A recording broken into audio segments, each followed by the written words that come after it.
मधुमंगल श्रीधामा सब सखान के संग ठाकुर जी बैठे। ठाकुर जी मन में विचार करने लगे, भैया कछु योजना बनाओ जो बरसाने कैसे जाऊं मैं श्री जी को देखवे। मधुमंगल बोलो, लाला तो पे तो एक ही काम सबसे बढ़िया आवे, सखी बनो बन जा, चलो जा। ठाकुर जी बोले, ना ये ललता विशाखा सबरी पहचान गई है अब मोए, अब मैं कितनों सखी बन के चलो जाऊं जो पकड़ ले मैं मोको। तो लाला अब कैसे जाएगो? ठाकुर जी बोले, कोई और योजना बनानी पड़ेगी अब की, तो मेरो श्रृंगार करो। बोले, कैसा श्रृंगार करो? बोले, महादेव जैसा श्रृंगार करो। मधुमंगल बोलो, लाला महादेव की तो जटान में तो गंगा निकरे, तेरी गंगा कैसे निकारे हम? तो पे तो केवल आंसू निकारने हमें, तू गंगा कैसे निकारेगो? इतने में ही श्रीधामा ठाकुर जी की मोतीन की माला लेके आयो। ठाकुर जी की बैनी गूंथ करके सिर पे ऊपर जटा बनाई और जटा के बीच में वो मोती ऐसे लगाए हुए कि मानो ऐसा लग रहा हो गंगा जी निकल रही हैं। आहा। ठाकुर जी बोले, जटान में तो गंगा तो निकल गई, अरे महादेव तो चंद्रमा और पहने ऊपर, अब वो कैसे आवेगो? मधुमंगल श्रीधाम बोले, लाला सबरे सिर पे ही धारण कर लेगो, नेकात नीचे उधारण कर ले। श्रीधामा बोले, लाला एक काम करें, महादेव तो सिर पर चंद्रमा धारण करें, हम तेरे माथे पर चंद्रमा बना दें, वैसे ही आनंद है जाएगो। आहा। ठाकुर जी के चंदा बना दियो माथे पे, सिर ते गंगा जी ने काट दें। मधुमंगल श्रीधाम बोले, हाँ लाला अब कहा करनो है? बोले, महादेव भस्म लगामे पूरे अंग पे, भस्म लेके आओ। मधुमंगल श्रीधाम बोले, अब लाला शमशान तो हम पे ना जाओ, जा मां तो हुआ रे, डर लगे हमें, हम ना जा रहे। अब तू करो भस्म लेके आओ, शमशान तो कौन जाएगा, हम नेक नेक से बालक हैं अपनी मैया के। लाला तू एक काम कर, अब पूरा महादेव मत बने, नेक नेक बन जा, चंदन ही लगा ले चल। मधुमंगल श्रीधामा ठाकुर जी के सर्वांगीण अंग पर चंदन लगा रहे हैं। इतने व्याकुल हैं, इतने बेचैन रह रहे हैं किशोरी जी से मिलवे के काजे कि चंदन लग के अपने आप भस्म बन रहा है।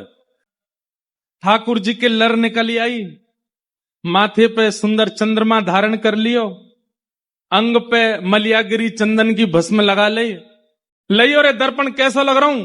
वो लाला पूरा जोगी लग रहा है, अलग निरंजन। ठाकुर जी चिल्लाने लगे, बोले अब जा रहा हूं मैं बरसाने, अब मिलके आऊंगा श्री जी ते। और ठाकुर जी निकल पड़े महाराज बरसाने।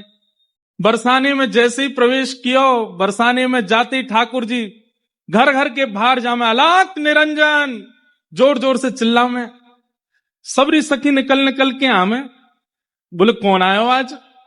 बाहर आकर के देखी महाराज तो भस्म लगी है, चंदन को सुंदर टीका लगो है, मोती इनकी लर निकल रही है, घुंघराले केशन की सुंदर बेणी बना रखी है, और नेक से ठाकुर जी, और इतनी गंभीर मुद्रा में सबरी गोपी इनको देख रहे हैं।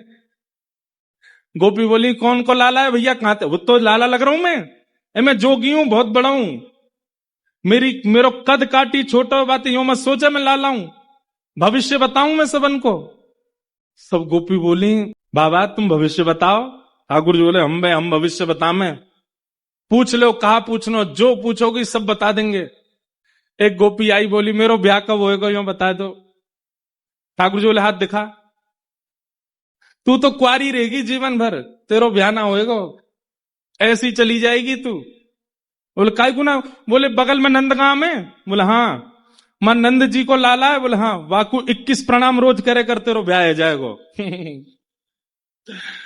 अब तो महाराज ठाकुर जी की गोपी बोली, अच्छा मां नंद के लाला में ऐसो बोले? बोले, हाँ वाह प्रणाम करवे तो ब्याह है जाएगो तेरो। एक सखी बोली कछु, एक सखी बोली कछु, कोई को कछु बता में, कोई को कछु बता में। तभी एक सखी आकर के बोली, भैया अपनो कहां पूछ रही हो? हमारी श्यामा जी को पूछे ना, उनके बारे में पूछें कि कौन कौन योग वर आएगा उनके जीवन में। बोले, यार बाद में ले जाएंगे, पहले श्री जी से जाके पूछें। श्री जी को जाके कही, एक बहुत बड़ा जोगी आयो है तो छोटा सा, कद काठी तो बाकी नेक्सी से, पर जोगी है, बतावे सबन को, आप कहो तो हम बुला लें वाकू। श्री जी बोले, हाँ बुला के लाओ। जोगी रंग भेनाया, अच्छा श्रृंगी नाद बजाया। ठाकुर जी पहुंच गए, सब गोपी लेकर के गई हैं श्यामाजू के पास। बोले, बताओ हमारी श्री जी को ब्याह कब होएगो, कौन ते होएगो? ठाकुर जी पहले तो अपलक नेत्रन से देखते ही रहे, वही के मारे तो दर्शन करवे ही तुम आए हैं। पहले तो अपलक नेत्रन से देखते ही रहे, कोई ने जाके झकझो, ए बाबा क्या कर रहा है, कछु ना माथे की रेखा पढ़ रहा हूं इनकी, और सुन बीच में मत बोला कछु, देखन दे अच्छे थे। अब तो सकीन ने आसन लगा दी, बोले तू जी भर के देख, लेकिन ने बताए दियो ढंग से। ठाकुर जी सामने बैठे किशोरी जी के ललाट को देख रहे हैं, किशोरी जी नीचे नजर करके बैठी हो, बीच बीच में सकीन देखे, मुंह तो कछु अटपटो सा लग रहा है ये, देखियो कैसे देख रहा हो। बोले ना आपकी रेखा पढ़ रहा हो माथे की। खूब देर रह गई ठाकुर जी को देखते देखते। विशाखा बोली, ओ जोगी माथे की रेखा पढ़ रहा हो कि बालन ने गिनो है, इतनी देर रह गई तो है, अब वो पता ना चली। आहा। ठाकुर जी बोले देखो मैं घोषणा कर रहा हूं। बोले कहा, इनके बगल में जो खड़ा होएगो और जाके बगल में ये खड़ी होंगी, इनके बगल में जाके खड़े हैं वे सो, इनको रूप और सुंदर लगन लगे, समझो वही इनको वर होएगो। आप खड़े कर करके देख लो सबन को, जो इनके बगल में आके खड़े हो जाओ, वहां से ये बहुत सुंदर दिखन लग जाएं, समझो वही इनको वर होएगो। बोले जी कैसी बात है बाबा। बोले ना मैं सच साची कह रहा हूं, अभी इनको निहारो, अभी सुंदर लग रही हैं, लेकिन इनके बगल में तुम जाकू खड़ो करोगे, वाके खड़े रहते ही ये इतनी प्यारी लगे, इतनी प्यारी लगे कि इन पर तन मन बारवे को मन है जा, समझ जी वही इनको वर होएगो। सखी बोली अब कहां ते लामे। ठाकुर जी बोले पहले मोती प्रयास कर लो, मुझे खड़ो कर दो।